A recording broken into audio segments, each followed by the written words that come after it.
Hari keempat pasca banjir bandang dan tanah longsor di Kabupaten Luwu, Sulawesi Selatan, TNI AU mengevakuasi 40 orang dari Kecamatan Latimojong.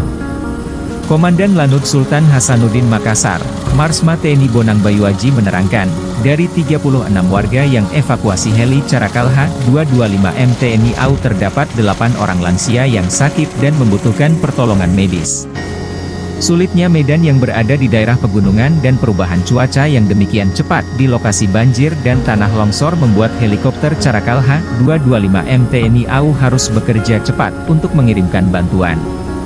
Sebanyak 3 ton bantuan berupa beras, mie instan dan obat-obatan berhasil dikirimkan ke desa yang masih terisolir seperti Desa Pangi, Desa Rantelajang dan Desa Tolajo.